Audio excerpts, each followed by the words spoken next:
Skeptics enjoy hurling stones at those who believe in the primacy of mind, both metaphorically and, when the opportunity arises, quite literally.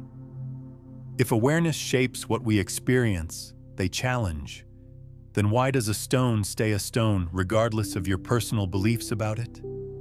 It's a reasonable objection. Yet that stone only appears as such because your consciousness has learned to categorize it in that particular way. Before humanity emerged, there were no stones at all. There existed only a shapeless collection of dancing particles, completely indifferent to human concepts and names. Long before Antoine de Saint-Exupéry earned fame as an author, he served as a pilot in France's military aviation corps. On one particular mission, he received orders to transport mail across the treacherous route from France to South America, a flight that was extraordinarily perilous during that era. Through a series of unfortunate circumstances, his aircraft crashed in the vast Sahara Desert. He found himself marooned without water in one of Earth's most unforgiving environments. While Saint-Exupéry wandered across the endless sand dunes, he experienced what could only be called an extraordinary vision, an encounter that felt more dreamlike than real. A mysterious young boy, who seemed to belong to another realm entirely, came to him. This child discussed the essence of awareness and the significance of unseen realities.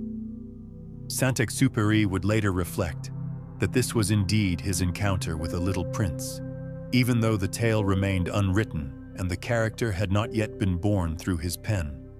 During this otherworldly experience, Saint-Exupéry's mindset transformed from one of desperate survival against harsh conditions to something far more meaningful, a profound conversation with existence itself.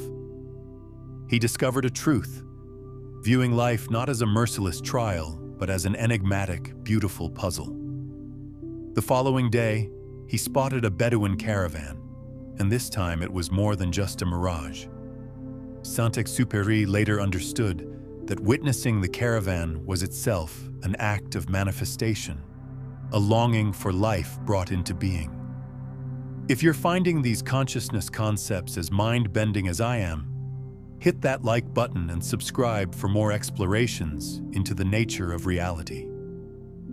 Awareness doesn't require a physical brain to function. You witness it in how a sunflower turns toward light, in the way water carves valleys through solid rock.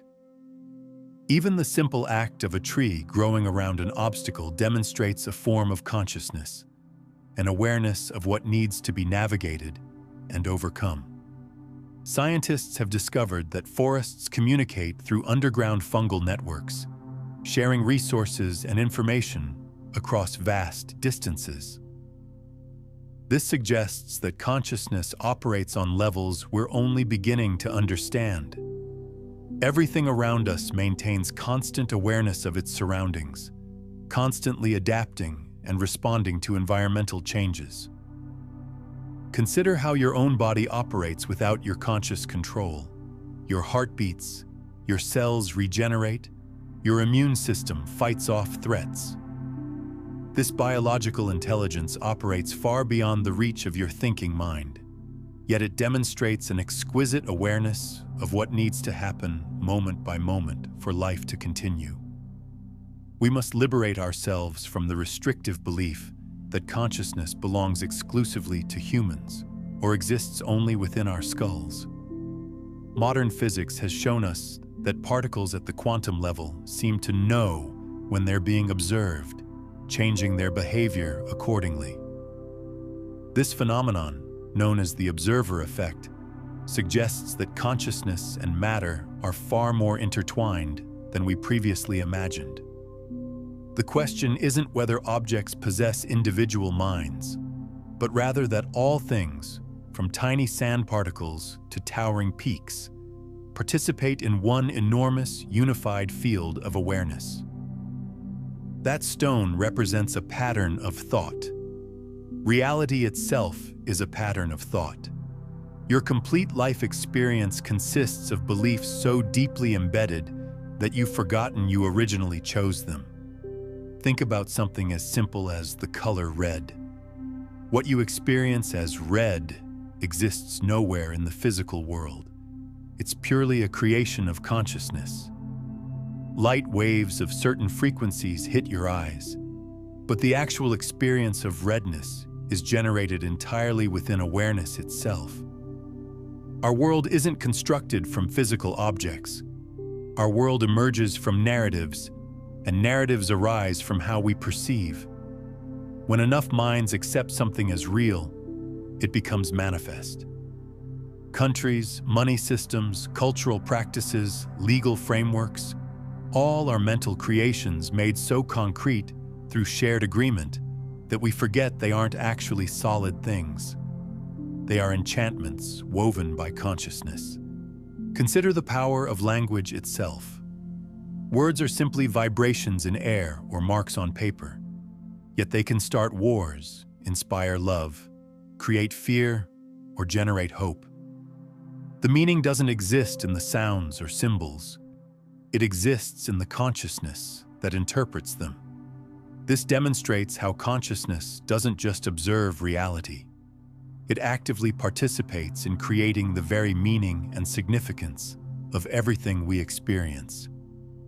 In Giordano Bruno's understanding of the cosmos, reality wasn't a fixed structure, but an immense, boundless, living intelligence. Bruno conceived the universe as essentially one vast thinking system, where ideas interacted to form what we experience. He was burned at the stake for these ideas, deemed too dangerous by those who preferred a mechanical, lifeless view of reality. Yet modern quantum physics has begun to validate many of Bruno's insights about the conscious nature of the universe. Consciousness isn't some invisible witness floating above reality. It's the very substance from which reality is made. Instead of generating reality through separate experiences, consciousness both creates and gets created simultaneously. Your awareness harmonizes with other conscious beings around you, functioning like connection points in a universal network of thought. The cosmos continuously reshapes itself according to the mental conditions and ideas of its aware inhabitants, forming not just individual realities, but our shared worlds.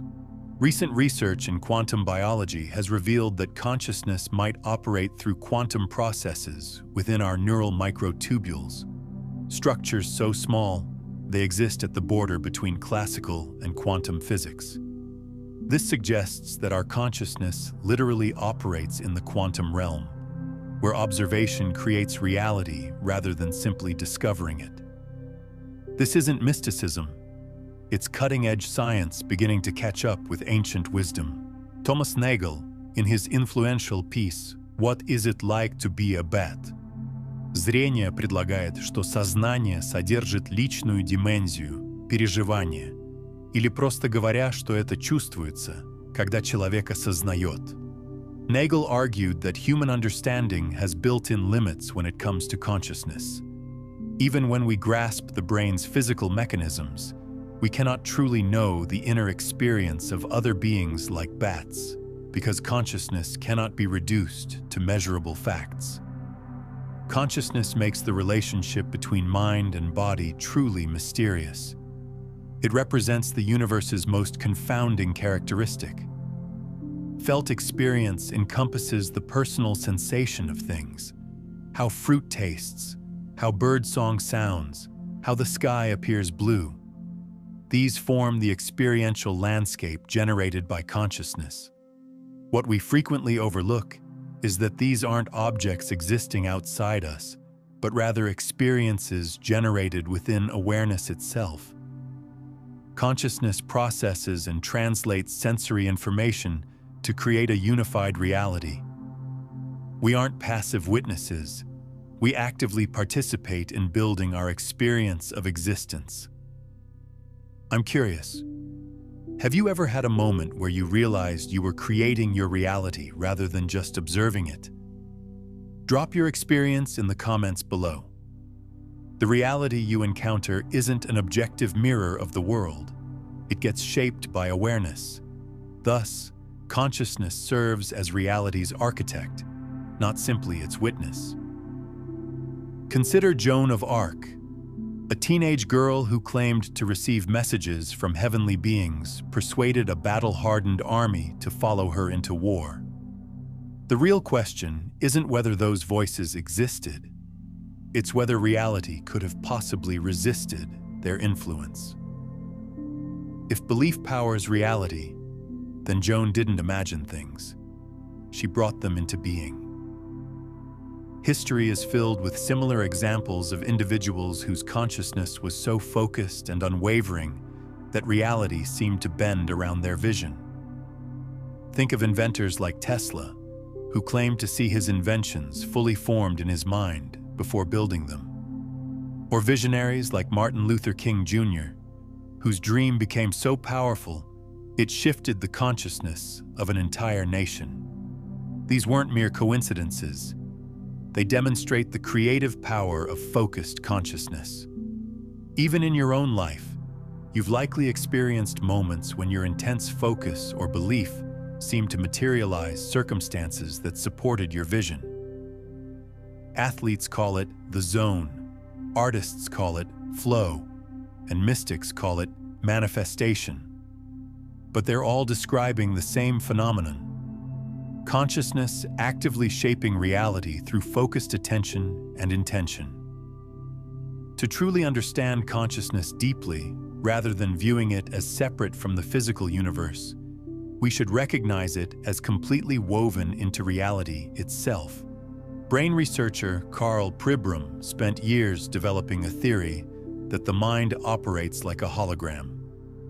Consider how holograms work. Each fragment contains the complete picture. Similarly, every section of your brain contains a pattern of the entire cosmos. Consciousness isn't trapped in one brain location. It's spread throughout, all-encompassing, and constantly engaging with the broader reality surrounding you. This holographic model helps explain phenomena that traditional neuroscience struggles with. How can memories persist even when brain tissue is damaged? How do people sometimes access information they've never learned?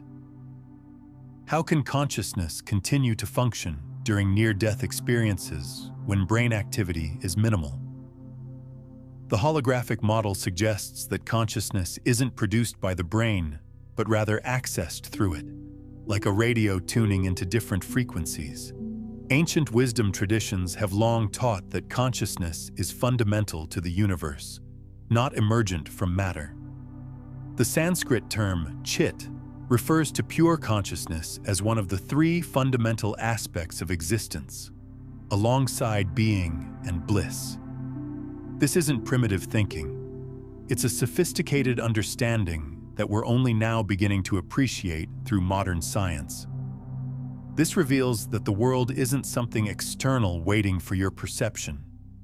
The universe and your awareness exist in an endless dance, each continuously influencing and transforming the other. When you look at a star, you're not just receiving light that traveled millions of years to reach you. You're participating in a conscious interaction that somehow connects your awareness with that distant cosmic body. The act of observation creates a bridge across space and time. No separate self exists within the world, and no isolated consciousness exists within the world either. The self is a narrative, and consciousness provides the stage where it unfolds. What we call you is simply an experience emerging within this enormous interconnected field of awareness, and what we call consciousness is simply the background against which all experiences appear. Essentially, there exists no separate self and no contained consciousness. Modern neuroscience has discovered that the sense of being a separate self is actually constructed by specific brain regions. When these areas are disrupted through meditation, psychedelics, or certain types of brain injury, people often report experiencing unity consciousness, a direct perception that the boundaries between self and world are illusions. This isn't a pathological state. Many describe it as the most real and meaningful experience of their lives. Ancient thinkers have explored the possibility that self and consciousness aren't individual, distinct things. The Vedic understanding in Hindu philosophy suggests that the individual self, or Atman, is fundamentally the same as Brahman, the universal consciousness that flows through everything. No individual self exists apart from this greater consciousness. It's an illusion, a reflection of the whole appearing as separate. In the Talmud, the sacred Jewish teachings, Rabbi Yehoshua ben Levi teaches that each person should understand themselves as though the entire universe was brought into existence for them alone. The world was brought into being for you, he declares. This presents a fascinating, seemingly contradictory idea. It implies that the entire cosmos, with all its intricacy and immensity, exists for the sake of one person's consciousness. This isn't about selfishness, but rather highlights the intimate connection each individual shares with existence. Many who suddenly or dramatically experience profound spiritual awakening describe a disturbing realization. They exist alone in the world. Not in an ordinary social way, but in a manner suggesting that their consciousness represents the only thing they can be certain of. Mystics and thinkers throughout time have approached this understanding like drawn to a flame. They have all encountered this haunting yet freeing recognition that the world, in a mysterious way, is themselves. What patterns or beliefs are you ready to let go of to see reality more clearly? Share your insights below. Your breakthrough might inspire someone else's awakening. When someone strips away the layers of learned conditioning, the truth emerges. No external reality exists independent of perception. This explains why many who awaken describe feeling completely alone, not in sadness, but in recognizing that there is no separate other, only consciousness dreaming itself into various forms. The world was brought into being for you, yet you are merely dust and ashes. This paradox lies at the heart of human existence. We are both tiny specks of matter in the vast cosmos and simultaneously the center of reality from our own perspective. A mystical understanding suggests that reality itself gets projected through each observer's consciousness, meaning the world literally exists for you, while also existing for everyone else.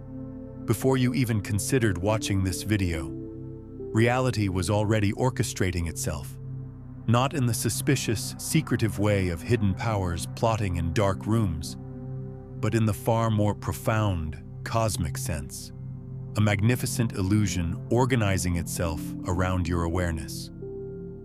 So does this represent good news or troubling news? The master storyteller Shakespeare, who might have been more sorcerer than playwright, gave us Hamlet reflecting, "There is nothing either good or bad, but thinking makes it so." This perfectly captures how consciousness shapes reality. That painful breakup or that career setback are nothing more than interpretations created and recreated by your mind's brush. But here's where it gets truly fascinating. Once you recognize that consciousness creates reality, you gain tremendous power to reshape your experience. The same mental processes that create suffering can be redirected to create joy, abundance, and meaning. This isn't positive thinking or wishful fantasy. It's understanding the fundamental mechanics of how reality operates and learning to work with them consciously. The ancient Hermetic principle, as above, so below, points to this same truth. The patterns of consciousness that operate in your individual awareness are the same patterns that operate throughout the cosmos. By changing your internal reality, you literally change the external world, not through force or manipulation, but through alignment with the creative principles that govern existence itself. Consider how breakthrough scientific discoveries often come through sudden insights or dreams rather than logical reasoning. Kekulé discovered the structure of benzene through a dream of a snake eating its own tail. Einstein's theory of relativity came through thought experiments and intuitive leaps. These weren't accidents. They demonstrate how consciousness can access information and solutions beyond the limitations of ordinary thinking. Through profound states of awareness and altered consciousness, we might enter these alternate realms and deliberately shift between different timelines or dimensions of existence. This world resembles a hallway leading to the world that's coming, a transitional space where one develops their soul before entering the true reality. This matches countless mystical traditions that suggest physical reality serves merely as a training ground for consciousness, an initiation process rather than a final destination. The concept of multiple dimensions isn't just spiritual speculation. Quantum physics has revealed that reality operates on multiple levels simultaneously. What we experience as solid, three-dimensional reality might be just one layer of a far more complex, multi-dimensional structure. String theory suggests the existence of at least 11 dimensions, most of which remain invisible to our ordinary perception. Indigenous shamanic traditions have long taught techniques for shifting between different levels of reality. Through practices like drumming, fasting, or plant medicines, shamans access alternate states of consciousness where they can perceive and interact with different dimensional realities. Modern research into psychedelics is beginning to validate these ancient claims, showing that consciousness can indeed access realms of experience that transcend ordinary physical reality. What's remarkable is that these alternate states often provide practical information and healing that can be applied in ordinary reality. This suggests that consciousness isn't confined to the physical brain, but can access a broader spectrum of information and experience when the usual filters of perception are altered or removed. Consciousness doesn't terminate with physical death. This world is simply a doorway, a preparation phase. But if reality is consciousness-based, what is this coming world? The Kabbalists describe Olam Haba, the world to come, not as a far-off afterlife, but as a way of seeing. The more someone aligns with truth, the more the next world becomes visible right here. The world to come isn't a different place, but a deeper way of seeing this one. Consider sharing this video with someone who's questioning the nature of reality. When you share these consciousness concepts, you're not just spreading information, you're creating ripples of awakening that expand collective awareness and accelerate everyone's understanding of these profound truths. Consciousness is the golden thread weaving through everything. The hallway, the world to come, the illusion of separation, and the revelation of what was always present. "Show me your original face before your parents were born," asks the ancient riddle. And what is this original face if not consciousness itself? Understanding that you are both the observer and the observed takes this realization even deeper. You're not just witnessing reality. You're the very fabric from which all observations emerge, creating an infinite loop of awareness recognizing itself.